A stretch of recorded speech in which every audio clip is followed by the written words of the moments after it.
နီးပညာကိုဝါသနာပါတဲ့တငယ်ချင်းများအားလုံးပဲမင်္ဂလာပါဗျာကျွန်တော်ကိုတစ်ခေါက်မှာတော့မိမိ Facebook profile ဓာတ်ပုံကိုတခြားသူတွေ screenshot ရိုက်လို့မရအောင် profile picture guide လုပ်နည်းလေးကိုမျှဝေပေးသွားမှာဖြစ်ပါတယ်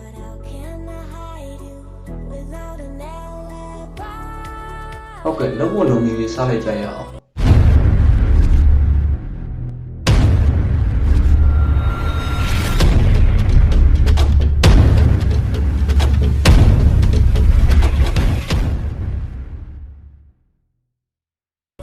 ဒီ profile picture guide လုပ်ဖို့ဆိုရင်ပထမဦးစွာ Kiwi Browser software နဲ့ profile guide 3 ဖိုင်လေးလိုအပ်ပါတယ်လိုအပ်တဲ့ file တစ်ခုကိုယခုဗီဒီယိုလေးရဲ့အောက်မှာ download link လေးထည့်ပေးထားပါတယ်လိုအပ်တဲ့ browser နဲ့3 ဖိုင်လေးကိုတကယ်ချင်းလို့ဖုန်းမှာရောက်ရှိနေပြီဆိုရင် Kiwi Browser ကိုဖုန်းမှာ install တင်ပေးပါထို့နောက် Kiwi Browser ထဲသို့ဝင်ပေးပါ Kiwi Browser ထဲသို့ရောက်ရှိသွားပြီဆိုရင် profile picture guide ပြုလုပ်မယ် Facebook account ကိုလုံးဝဝင်ပေးပါ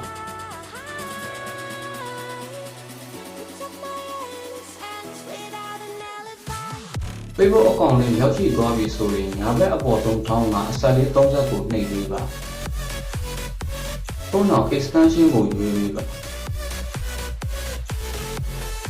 extension နဲ့ရောက်သွားပြီဆိုရင်အပေါ်ဆုံးက diploma mode ကိုဖွင့်ပေးပါ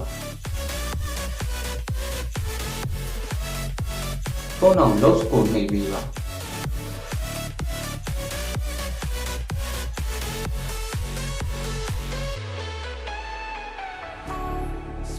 တကယ်ချင်းတော့ခုနက down ထားတဲ့ profile picture guide 3ကိုရှာပေးပါထို့နောက်အလယ်မှာရှိနေတဲ့ club ကိုဖွင့်ပေးပါ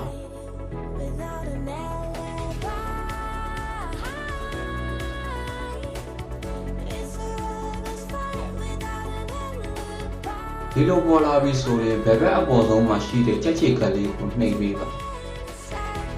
ထို့နောက် free tool ဆိုတာကိုနှိပ်ပေးပါ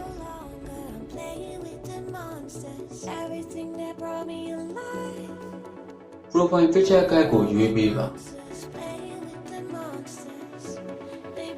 ထို့နောက်အပေါ်ကိုနည်းနည်းဆွဲတင်ပြီး sheet up ကိုနှိပ်ပေးပါနောက်ပြီးရင် OK ကိုနှိပ်ပါ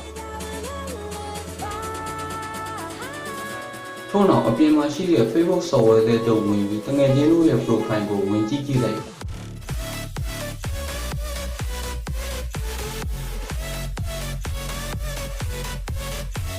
profile picture guide လေးနဲ့တကယ်ချင်းတို့ profile ဟာလမ်းနေပါပြီဒီလို profile picture guide ကိုပြန်ဖြုတ်ချင်တယ်ဆိုရင်ဓာတ်ပုံလေးကိုနှိပ်ပြီး profile picture guide ကိုပိတ်ထားလို့ရပါတယ်နောက်ပြီးတကယ်ချင်းတို့စောစောက down ထားတဲ့ file တွေကိုလည်းပြန်ဖြတ်ချင်တယ်ဆိုရင်ဖြတ်လို့ရပါတယ်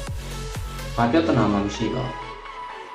ကျွန်တော်ရဲ့ယခုဗီဒီယိုလေးကိုလည်းဒီမှာပဲဆုံးသက်ပြစီတကယ်ချင်းတို့လည်းယခုလိုနည်းပညာတွေကိုဝါသနာပါတယ်ဆိုရင်ကျွန်တော်ရဲ့ယခု channel လေးကို subscribe လေးနှိပ်ထားပေးကြပါနော်ကျွန်တော်ရဲ့ channel ကိုလာရောက်လည်ပတ်တဲ့အတွက်အားလုံးကိုကျေးဇူးတင်ပါတယ်